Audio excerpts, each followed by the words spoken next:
दोस्तों, पिछले एपिसोड में हमने इंडस वैली सिविलाइजेशन के बारे में जाना था। आज हम वैदिक एज को शुरू करेंगे और मेनली आज हम वैदिक मैथमेटिक्स की बात करेंगे कि वैदिक काल में हमारी मैथमेटिक्स कितनी एडवांस थी। ऐसा माना जाता है कि करीब 2500 बीसी के अराउंड कुछ ट्राइब्स, कई सारे group of people Asia minor से वेस्ट एशिया और यूरोप की तरफ माइग्रेट करने लगे। ये लोग प्रोटो इंडो ईरानियन भाषा बोलते थे और ऐसा माना जाता है कि लगभग 1800 बीसी से 1500 बीसी के बीच में ये ट्राइब के कई सारे लोग, कई सारे ग्रुप नॉर्थ वेस्टर्न इंडिया में भी आ गए और ये लोग यहीं पर सेटल हो गए। वैसे ये ट्राइब एक तरीके की माइग्रेटरी ट्राइब थी जो कि घोड़ों पर सवार होकर एक जगह से दूसरी जगह पर जाती थी और मेनली इनका प्रोफेशन एनिमल हस्बेंड्री था। ये लोग जानवरों पर डिपेंडेड थे। इन लोगों ने कोई भी अर्बन सिविलाइजेशन नहीं बनाई जैसे कि हड़प्पा और मोहनजोदारो में थी, और ये जो लोग थे उनको आज आर्यंस के नाम से भी जाना जाता है।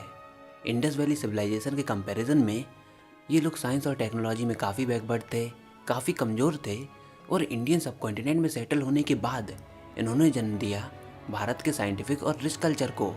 ऐसा माना जाता है कि अगर आर्यंस नहीं होते तो आज भारत का कुछ और ही इतिहास होता, क्योंकि इनके आने से ही वैदिक पीरियड की शुरुआत हुई थी। अब इस पर आज भी डिबेट चलता हुआ आ रहा है कि वैदिक आर्यंस इंडिया में ही ओरिजिनेट हुए थे, उन लोगों ने माइग्रेशन नहीं किया। कुछ लोग ये भी मानते हैं कि वो लोग माइग्रेट करके इंडिया में आए थे जो कि इंडो ईरानियन भाषा बोलते थे। लेकिन हाँ, इनका होना हमारे इंडियन सबकॉन्टिनेंट के इतिहास पर एक गहरा असर डालता है।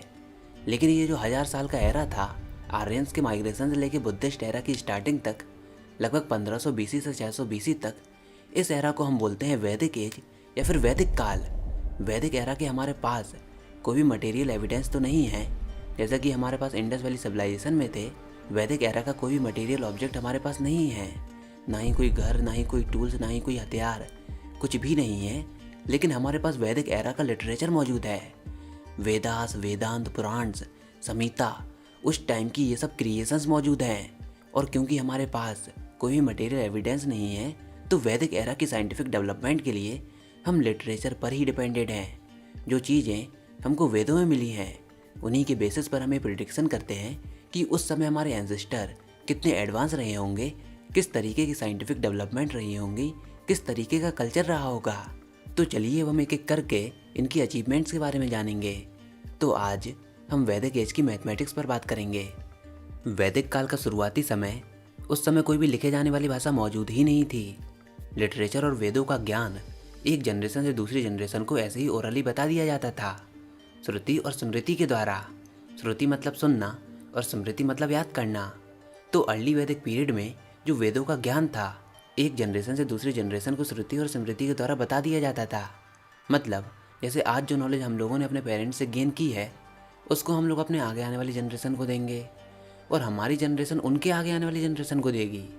तो ऐसे ही अर्ली वैदिक पीरियड में चलता था, कोई भी रिटन लैंग्वेज मौजूद ही नहीं थी। लेकिन लेट वैदिक पीरियड में करीब 1000 बीसी के बाद का समय रिटन स्क्रिप्ट डेवलप होने लगी, डॉक्यूमेंट्स को भी लिखा जाने लगा, और ये जो लिखे हुए डॉक्यूमेंट्स थे उनको आज हम वेदास कहते हैं।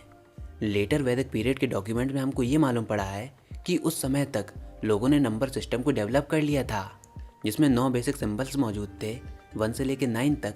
लेकिन 0 की डिस्कवरी नहीं हुई थी, तो नंबर 10 को लिखने के लिए उनको एक नए सिंबल की ज़रूरत थी। अब 10 को नया सिंबल देने के बाद उनको 20 को भी एक नया सिंबल देना होगा, और ऐसे ही 30 को देना होगा, 40 को देना होगा, 100 को देना होगा, 1000 को देना होगा, लाख को देना होगा। तो सबके लिए एक नया सिंबल। इस तरीके का सेम सिस्टम हमको अशोक काल के ब्राह्मी स्क्रिप्ट में भी देखने को मिलता है। वो भी इसी सेम मेथड को यूज़ करते थे। इनफैक्ट वैदिक लिटरेचर में हमको हायर पावर ऑफ 10 का भी एविडेंस मिलता है, और हिस्टोरियंस इस बात को लेकर काफ़ी हैरान भी हैं कि वो कैसे हायर नंबर्स के बारे में सोच सकते थे, इमेजिन कर सकते थे, इस बात के बावजूद कि उन नंबर्स को लिखने के लिए उनके पास ऐसा कोई भी नंबर सिस्टम मौजूद ही नहीं था। जैसे कृष्ण यजुर्वेदा में 10 की पावर ट्रिलियन तक का जिक्र किया गया है। तैत्र संहिता में अर्थमेटिक और ज्योमेट्रिक प्रोग्रेशन का जिक्र है। वो लोग सिंपल फ्रैक्शन को ऐड कर सकते थे, मल्टीप्लाई कर सकते थे, और यहाँ तक कि डिवाइड भी कर सकते थे। ऐसे ही ज्योमेट्री के बेसिक प्रिंसिपल का भी जिक्र है। तो इस बात से आप ये अंदाज़ा लगा सकते हो कि वैदिक एज में हमारी मैथमेटिक्स कितनी ज़्यादा एडवांस रही होगी। कंप्लीट नंबर सिस्टम को इन्वेंट करे बिना उन लोगों ने 10 की पावर ट्रिलियन तक को इमेजिन कर लिया था। लाइक आज हमको कभी कभी सुनने को मिलता है कि वैदिक एज में जीरो का इन्वेंशन तो नहीं हुआ था, तो फिर रावण के 10 सिर को कैसे काउंट किया गया? तो जवाब सिंपल सा है। अभी मैंने आपको बताया था कि जिन नंबर्स को वो लोग नहीं जानते थे उनको वो एक नया सिंबल दे देते थे। तो इस तरह जीरो के इन्वेंशन के बिना ही वो लोग हायर पावर ऑफ 10 को भी इमेजिन कर लेते थे। लेकिन वैदिक एज में सबसे प्रीसियस डेवलपमेंट, सबसे ज़्यादा काम ज्योमेट्री में हुआ और इसका एविडेंस हमको मिलता है सुलभ सूत्रास में। सुलभ सूत्र उन सारी रचनाओं का कलेक्शन है जिनको 1800 BC से 200 BC के काल में लिखा गया था और इसी वजह से इनको कहा जाता है कि ये लेट वैदिक पीरियड को बिलोंग करते हैं। यहाँ पर टोटल 7 सुलभ सूत्रास हैं। सबसे पहला बौद्धायना सुलभ सूत्रा, उसके बाद स्तंभ सुलभ सूत्रा, फिर कात्यायन सुलभ सूत्रा, मानव सुलभ सूत्रा, मैत्रेयान सुलभ सूत्रा, वाराह सुलभ सूत्रा और अंत में वादुला सुलभ सूत्रा। ये सब बेसिकली मेजरमेंट्स के लॉज हैं जो कि एक रोप की मदद से, एक धागे की मदद से परफॉर्म किए जाते थे। खाली एक धागे से आप मैथमेटिक्स में कई सारी चीज़ों को जान सकते हो, ज्योमेट्री के बारे में काफ़ी कुछ पता लगा सकते हो। अभी हम इसको प्रैक्टिकली भी जानेंगे कि इन सुलभ सूत्रास में कितनी ज़्यादा पावर है। बेसिकली इनका यूज़ सेक्रीफाइस और अल्टर्स के लिए किया जाता था। यज्ञ और पूजा करने के लिए ज्योमेट्री का काफ़ी ज़्यादा यूज़ किया जाता था। अब आप पूछोगे कि मैथमेटिक्स और इसमें क्या लिंक है, तो चलिए मैं आपसे पूछता हूँ कि अगर आपको यज्ञ करना है तो आप कैसे प्रोसीड करोगे? तो इसके लिए सबसे पहले आपको ओरिएंटेशन को डिसाइड करना होगा कि यज्ञ को किस दिशा में परफॉर्म किया जाए। और वैदिक ऋषियों के हिसाब से यज्ञ के चारों कोनों को नॉर्थ, ईस्ट, साउथ, वेस्ट दिशाओं में अलाइन होना चाहिए, तब जाकर आपकी पूजा सफल मानी जाएगी। तो सबसे पहला स्टेप तो यही है कि दिशाओं को कैसे पता लगाया जाए, वो भी अलग अलग प्लेसेस पर, क्योंकि एक जगह पर तो हवन नहीं होता था, अलग अलग जगहों पर हमको हवन करना होता था। और ये काम बिल्कुल भी आसान नहीं है, क्योंकि बिना मैग्नेटिक कंपास के दिशाओं को पता लगाना ये काम काफ़ी मुश्किल है। और उस समय हमारे पास मैग्नेटिक कंपास भी नहीं था। इन सब के बावजूद आप ये कह सकते हो कि सन की डायरेक्शन को देखकर दिशाओं का पता लगाया जा सकता है। हाँ, ये बात तो सही है कि सन ईस्ट में उगता है और वेस्ट में डूबता है, लेकिन सनराइज और सनसेट की डायरेक्शन एग्जैक्टली ईस्ट और वेस्ट नहीं होती और वो ईयर के टाइम पर भी डिपेंड करती हैं। लेकिन इस प्रॉब्लम का सॉल्यूशन मिलता है सुलभ सूत्रा में। सुलभ सूत्रा में ये बताया गया है कि ईस्ट और वेस्ट डायरेक्शन को आप एक टेक्निक से पता लगा सकते हो। उस टेक्निक का नाम है प्रासी। इस टेक्निक से आप ईस्ट और वेस्ट लाइन का पता लगा सकते हो। तो सबसे पहले आपको एक पोल लेना होगा। पोल पर एक धागे को बांध दीजिए और फिर उस पोल को सेंटर मानकर उस धागे के द्वारा एक सर्कल को ड्रॉ कर दीजिए, जैसा कि आप इस डायग्राम में देख सकते हो। और सनराइज और सनसेट के समय सन की शैडो को ऑब्जर्व कीजिए।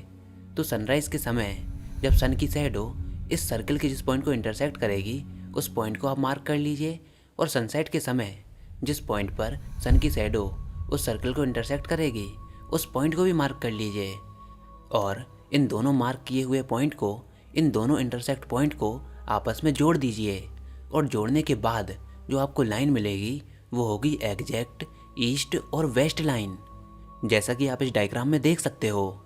बिना कंपास की मदद से वो लोग केवल एक धागे के द्वारा ईस्ट और वेस्ट डायरेक्शन को पता कर लेते थे। और केवल यही नहीं, सुलभ सूत्रा के द्वारा वो लोग एक धागे की मदद से स्क्वायर और रेक्टेंगल को भी बना लेते थे। वो कैसे? तो देखिए, सबसे पहले ए और बी पॉइंट मार्क कर लीजिए कुछ डिस्टेंस पर। अब एक धागा लीजिए जिसकी लंबाई पॉइंट ए और पॉइंट बी की लंबाई से ज़्यादा होनी चाहिए, और धागे के एक एंड को पॉइंट ए पर रख दीजिए और दूसरे एंड को पॉइंट बी पर रख दीजिए। अब धागे के मिड पॉइंट यानी कि बीच वाले हिस्से को पकड़ लीजिए और उसको स्ट्रेच कीजिए, खींचिए। स्ट्रेच करने के बाद आपको एक पॉइंट सी मिलेगा, उसको मार्क कर लीजिए। एक बार अपने राइट साइड पर स्ट्रेच कीजिए तो आपको पॉइंट सी मिलेगा, और दूसरी बार लेफ्ट साइड पर स्ट्रेच कीजिए तो आपको पॉइंट डी मिलेगा। और फिर इन चारों ABCD पॉइंट को आपस में मिला दीजिए तो आपको एक परफेक्ट रेक्टेंगल मिल जाएगा, वो भी एक धागे की मदद से, जैसा कि आप इस इमेज में देख सकते हो। ऐसे ही कुछ और भी प्रॉब्लम्स और कुछ और भी सवाल होते थे जिसके लिए ज्योमेट्री काफ़ी काम में आती थी, जैसे कि हवन कुंड बनाने में, उनके प्लेटफॉर्म्स को बनाने में। जैसे यज्ञ के अलग अलग शेप्स होते हैं, कोई स्क्वायर, कोई सर्कल, कोई ट्राइंगल, कोई आइसोसेलेस ट्राइंगल और कोई रोम्बस। लेकिन इन सब हवन कुंड में एक चीज़ कॉमन होती थी और वो होता था इन सब का एरिया। मतलब हर एक भगवान के लिए हवन कुंड का शेप तो अलग अलग हो सकता था, लेकिन सभी हवन कुंड का एरिया सेम ही होता था। इनफैक्ट वो लोग केवल एक धागे की मदद से स्क्वायर के अंदर सर्कल को ड्रॉ कर देते थे और सर्कल के अंदर स्क्वायर बना देते थे, जिसको आज हम सर्कम सर्कल बोलते हैं। आप इस डायग्राम में देख सकते हो कि कैसे एक धागे की मदद से स्क्वायर और सर्कल को बनाया गया है। बौद्धायन सुलभ सूत्रा में इन्वर्स ट्रांसफॉर्मेशन का भी मेथड है, कैसे स्क्वायर और सर्कल के एरिया को सेम रखा जाए। जैसे अगर आपको किसी सर्कल को स्क्वायर करना हो तो पहले सर्कल के डायामीटर को 8 पार्ट में डिवाइड कर दीजिए, फिर एक हिस्से को 28 पार्ट्स में डिवाइड कीजिए, उसमें से 28 पार्ट्स को छोड़ दीजिए, फिर 6 पार्ट को, फिर 8 पार्ट को, इसी तरह से सॉल्व कीजिए। और इन सब को सॉल्व करने के बाद आपको रिलेशन क्या मिलता है, ये रहा आपकी स्क्रीन पर। और इस रिलेशन से क्या रिजल्ट आता है, a = 0.87868 d, जहाँ पर a है स्क्वायर की साइड और d है सर्कल का डायामीटर। अब स्क्वायर का एरिया होता है a स्क्वायर और सर्कल का एरिया होता है पाई r स्क्वायर। मतलब अगर आपको स्क्वायर और सर्कल के एरिया को सेम करना हो तो आप स्क्वायर की साइड और सर्कल के डायामीटर को इस रिलेशन के हिसाब से चूज़ कर लीजिए, तो आपको दोनों का एरिया बराबर मिल जाएगा। यह हमको सुलभ सूत्रा में बताया गया है।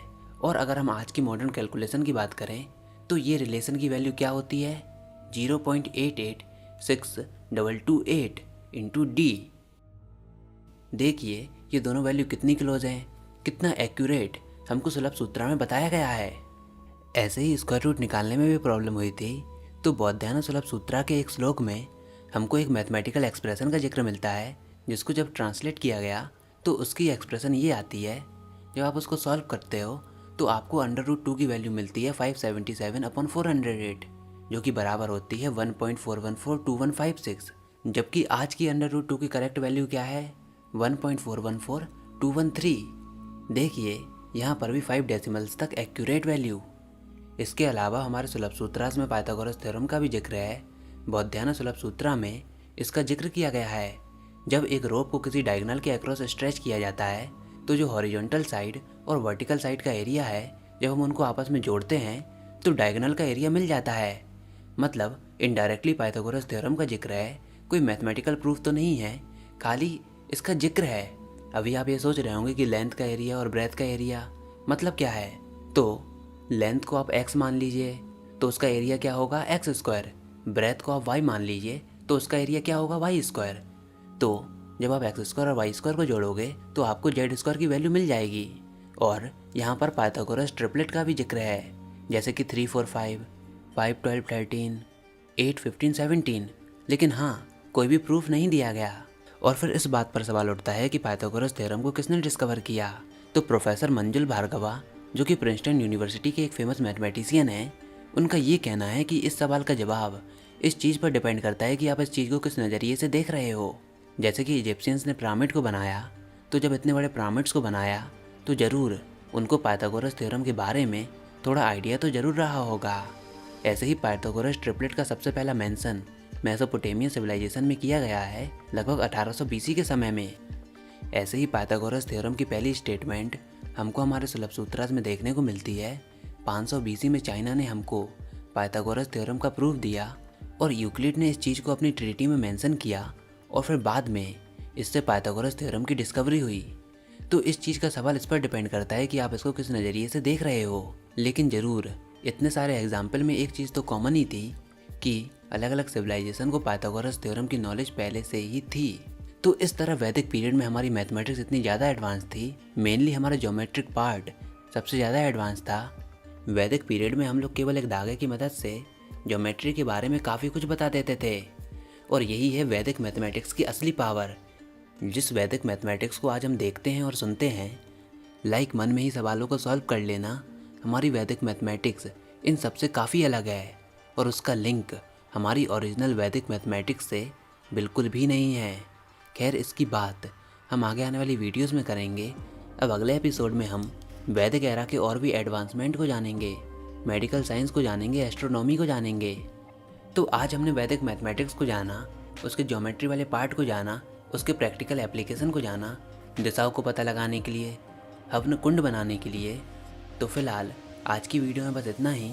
आई होप आपको यह वीडियो ज़रूर पसंद आई होगी। अगर ऐसा है तो इस वीडियो को लाइक कीजिए, अपने दोस्तों के साथ शेयर कीजिए और अगर आपने हमारा चैनल अभी तक सब्सक्राइब नहीं किया तो इसको सब्सक्राइब कर लीजिए ताकि आगे आने वाली कोई वीडियोस और अपडेट्स आपसे मिस ना हो पाएँ।